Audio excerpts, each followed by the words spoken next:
Hi, Georgie Griggs. Welcome to your Wellness Weekly, guiding you, supporting you and encouraging you and inspiring you on your wellbeing journey. So I'm outside today and you can probably hear from the background that I'm quite near a busy road, although you wouldn't realise it when I'm sitting actually in a really beautiful garden surrounded by some woodlands. It's a really lovely experience and an opportunity for me to connect with you this week, because it's been a week of, you may have found, quite mixed energy. That sort of feeling that one minute you're feeling quite up and buoyant and energised, and then suddenly you can feel quite low.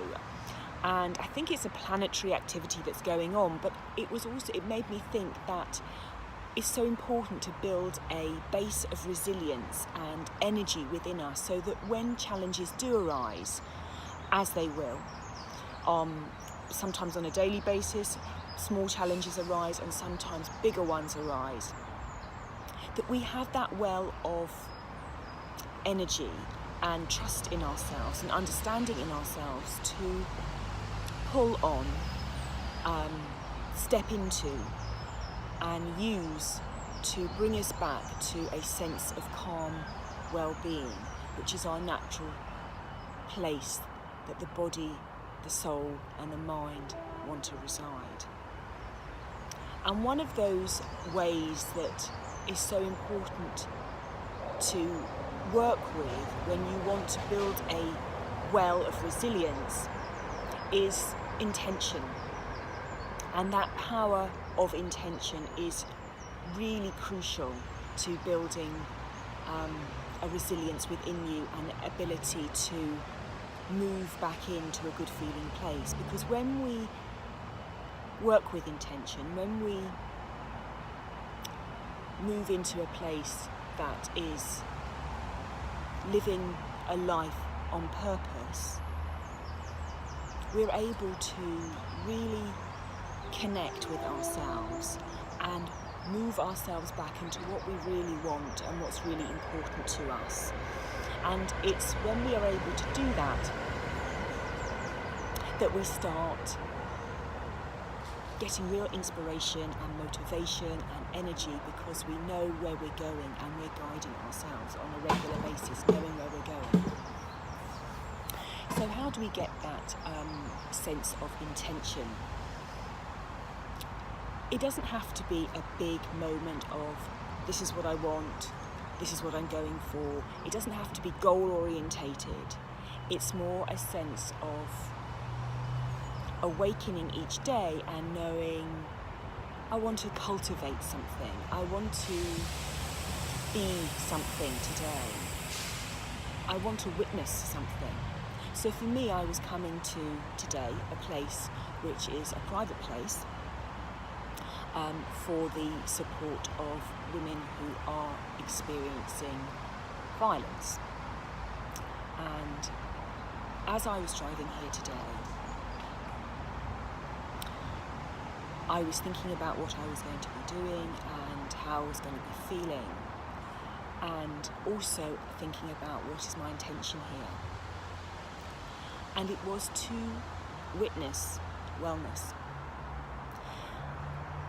And that was really helpful. It wasn't so much that I wanted, I've got to be my best self, I've got to really use my skills and my healing skills to create a massive difference for these people. What am I going to do? How am I going to do that? What tools am I going to use?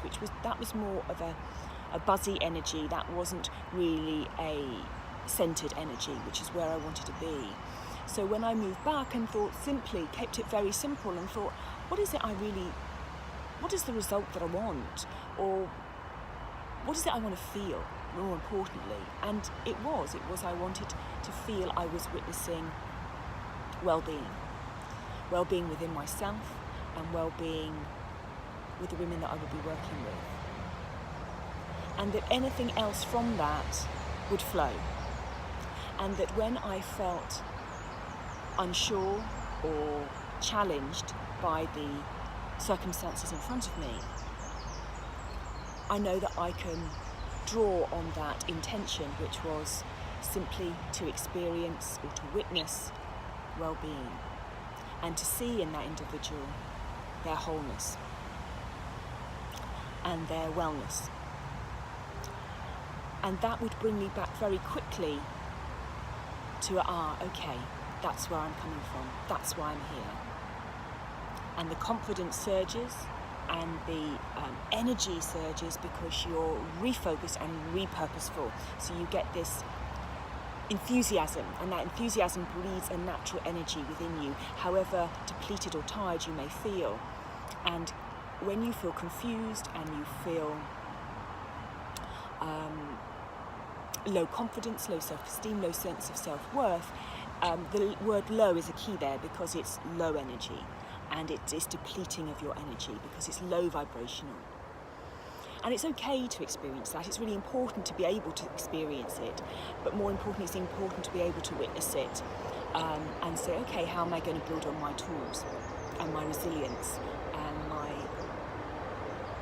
real sense of real well-being, you know, not simply taking the right supplements or drinking the green juices, as much as I love those.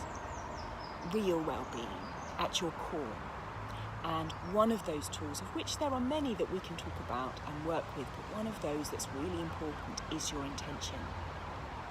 And as I said before, it doesn't have to be a big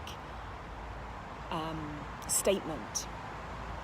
It can be very simple through your day, and the simpler the better, because if it's simple and it comes from you, not an intention that I've given you or that you've read, an intention that you've created within yourself, it may be as simple as, today I wish to experience or to witness joy. So when you're moved out of that sense of joy and you're caught up in life's dramas, if you have the strength and the courage to notice that and remind yourself, what was my intention today? Joy. Then your subconscious will start like a radar looking around for joy. And you can let it go. You don't have to hold on to it. Say, it was joy, that's what I was looking for. That's what I wanted to experience today. And then let it go. And through the drama, the heat seeker that is your subconscious will seek out joy. And it's more than your subconscious, it's your soul. You know, it's your deep longing for wellness and being connected. So that's something that you can perhaps work with or look into a bit. And you don't have to do very much around that topic of intention. Simply allow it to percolate within you and see opportunities. What will happen perhaps is that now that we've talked about this and you've been planted the seed of intention and how it has potential to really start building a well of resilience in you and a sense of ease and calm well-being, you might start finding that you're drawn to certain books, certain articles. Somebody might say something on the news, or you might have a conversation with someone and somebody mentions the word, or something will come up for you and the universe will start offering you opportunities to look deeper at the potential of making life intentional. Not in a heavy way, not in a very rigid, formulaic way, which I think we can get very linear and very intellectual, and that's our kind of where society is going. We've got to think about it and find something very concrete and an ABC step program. More of a sense of, how do I want to feel? How do I want to feel when I speak with that person? Don't worry about what they want to feel. That's up to them how they feel. They're on their own vibration. Think about your vibration. How do I want to feel when I'm with that person? What do I want to offer them from being with me? How would I like to feel at the end of that conversation, when I walk away, when I put the phone down, when I end the email conversation? And then start the conversation. And it could be 30 seconds, 10 seconds of, I want to feel connected to that person. I want to feel like I've come away from that conversation knowing them a little better. I want to come away from that conversation knowing or feeling joyful, uplifted. Because you put that in and that's what will happen. And if it doesn't happen, that's okay, because you're playing, you're experimenting, but something will happen for sure. And it will be something in a positive vibration. And again, remember, don't worry about what their response is. Don't worry about how they handle the conversation. Don't try and control the conversation or the interaction. Simply set a very simple intention of how you'd like to feel, what you'd like to bring into that conversation. Because life is all about relationship. Relationship with ourselves, our relationship with other human beings, our relationship with nature and the universe and the earth that we stand on. And if you start bringing in even a minutiae of intention into here and there, not everything, don't make it a big deal, but here and there, in your day, in your morning when you start, make it something very simple, 10 seconds. And you'll go back to it in the day, and you'll find over time it accumulates, it builds, and it's building a very deep foundation of well-being, a really deep foundation of well-being. And it will start making you feel stronger and more energized and clearer in the mind when you live a life on purpose, a life that you've designed.